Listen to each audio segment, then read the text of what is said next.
मैंने ये ठान ली थी, मैं 30 किलो वज़न ऑलरेडी लूज़ कर चुका था, सावरकर जी के ख्यालों में लीन हो चुका था।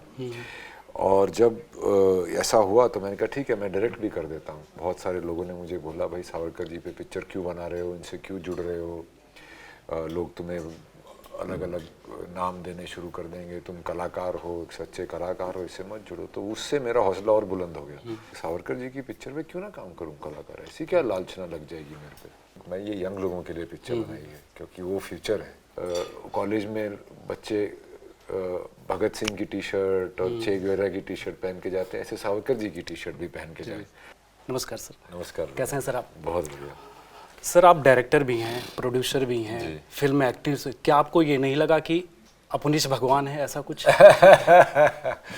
ये डायरेक्टर को लग सकता है काफ़ी कि मैं भगवान हूँ, क्योंकि वो एक दुनिया बना रहा है, छोटे से धागे से लेके जो भी उस कैमरे के अंदर आ रहा है, जो बातचीत हो रही है, कलाकार जो कर रहे हैं, वो सब आपके हाथ में होता है। पर ऐसा कुछ नहीं है ब्रदर। मैं तो सिर्फ एक कलाकार के तौर पे इस पिक्चर से जुड़ा था, एक अभिनेता के तौर पे। और जब मुझे इसकी स्क्रिप्ट नहीं मिली ढंग की तो मैंने खुद लिख दी, क्योंकि मैं उनके बारे में इतना अध्ययन कर चुका था। फिर निर्देशन का एक ऊँट ऐसा करवट बैठा कि वो भी मेरे सर पे आ गया। पर मैंने ये ठान ली थी, मैं 30 किलो वज़न ऑलरेडी लूज़ कर चुका था, सावरकर जी के ख्यालों में लीन हो चुका था। और जब ऐसा हुआ तो मैंने कहा ठीक है, मैं डायरेक्ट भी कर देता हूँ। तो बहुत दिक्कतें आई इसको काम करने में। बहुत सारे लोगों ने मुझे बोला, भाई सावरकर जी पे पिक्चर क्यों बना रहे हो, इनसे क्यों जुड़ रहे हो, लोग तुम्हें अलग अलग नाम देने शुरू कर देंगे, तुम कलाकार हो, एक सच्चे कलाकार हो, इससे मत जुड़ो। तो उससे मेरा हौसला और बुलंद हो गया। मैं कहा यार, मैंने चार्ल्स शोभराज का रोल किया हुआ है, राजा रवि वर्मा का रोल किया हुआ है और सरबजीत किया हुआ है, तो मैं सावरकर जी की पिक्चर में क्यों ना काम करूं कलाकार, ऐसी क्या लालचना लग जाएगी मेरे पे। तो उस चीज़ से मुझे गुस्सा भी आया और वैसे मैं इसमें जुड़ा। फिर पिक्चर बीच में शेल्व हो गई तो फिर मैंने अपनी पूंजी भी इसमें लगा के इसको एक अच्छी क्वालिटी की पिक्चर, क्योंकि मेरा ये मानना था कि सावरकर जी के साथ इतना अन्याय हुआ है कि उनकी जो पिक्चर आए उसकी क्वालिटी अच्छी हो, एक एज अ पिक्चर भी वो एक डॉक्यूमेंट है जो रहेगी हमेशा के लिए।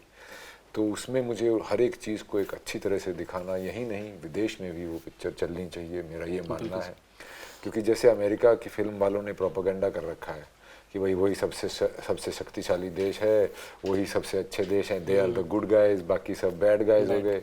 एलियन भी वहीं आते हैं सब, हमारे यहाँ एलियन भी नहीं आते।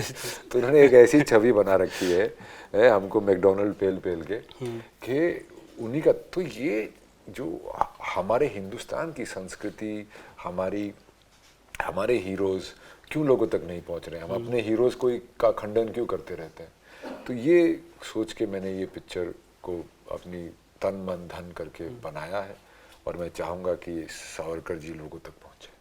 इस फिल्म के माध्यम से क्या संदेश देना चाहेंगे आप? इस फिल्म के माध्यम से मैं एक मूवमेंट चलाना चाहूँगा कि ना ही जो एक इतिहास जो हमसे थोड़ा छुपाया गया है उसके बारे में आप पढ़ें। यंग लोग, मैं ये यंग लोगों के लिए पिक्चर बनाई है क्योंकि वो फ्यूचर है, तो उनके लिए पिक्चर बनाई है और उस टेक्निक से बनाई है जो कि आज का लड़का लड़की जाके देखेंगे तो उनको भाएगी। और मैं ये चाहता हूँ, मूवमेंट चलाना चाहता हूँ कि ना कि सिर्फ आप सावरकर जी को पढ़ें, क्योंकि वो हमारी जो आज रूलिंग डिस्पेंसेशन भी है, जो रूलिंग हमारी देश की जो गवर्नमेंट है वो भी उनसे प्रेरित है। तो क्यों प्रेरित है, आपको सुनना चाहिए और पढ़ना चाहिए, देखना चाहिए।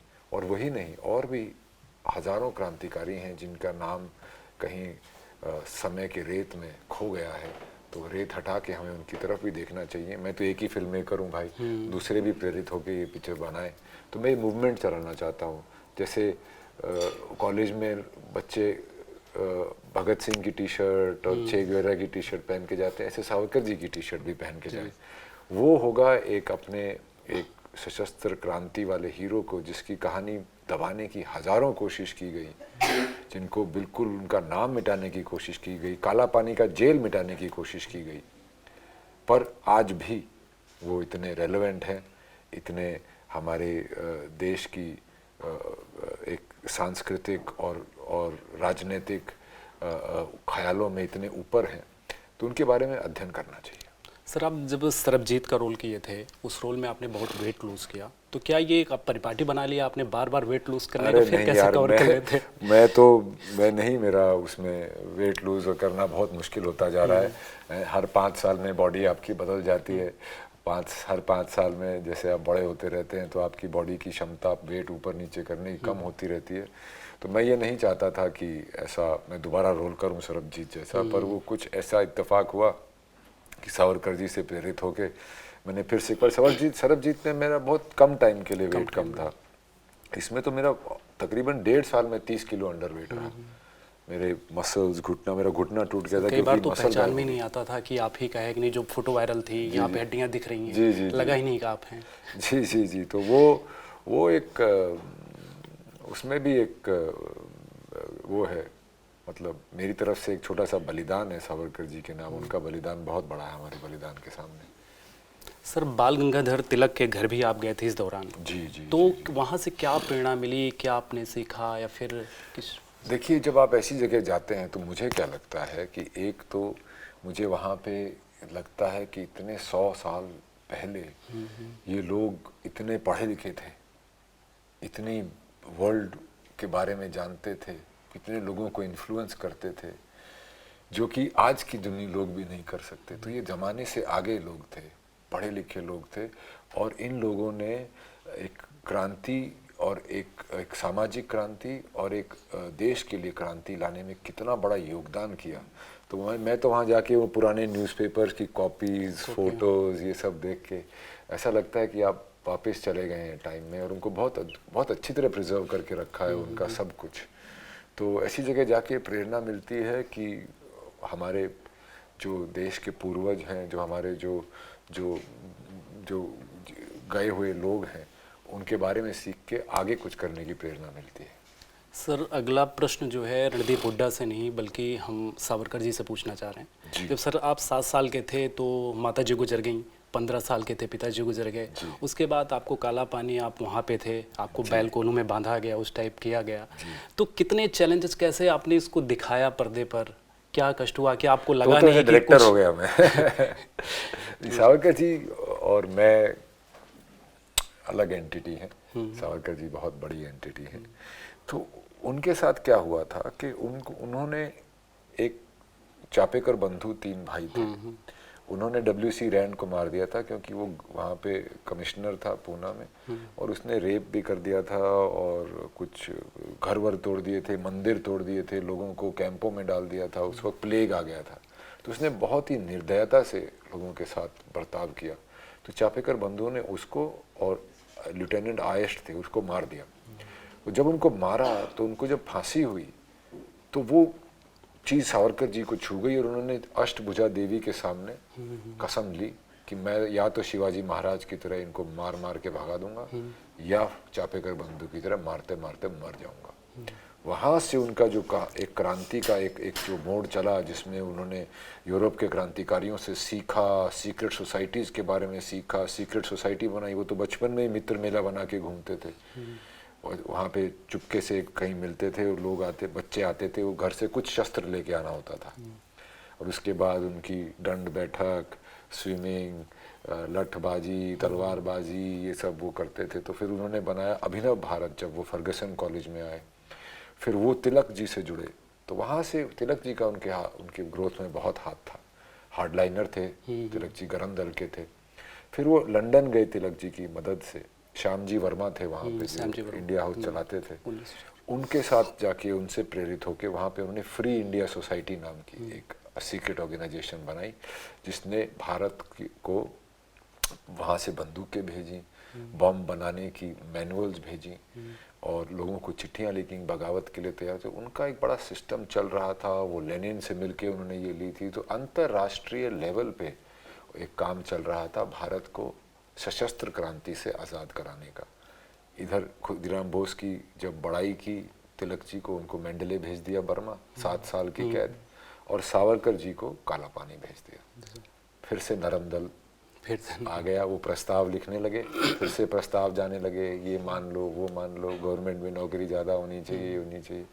तो वो धीरे धीरे सिस्टम चलता रहा, और सावरकर जी जब यहाँ से गए, जब काला पानी जब गए, तो 11 साल वो कट ऑफ रहे ऑलमोस्ट पूरी दुनिया से।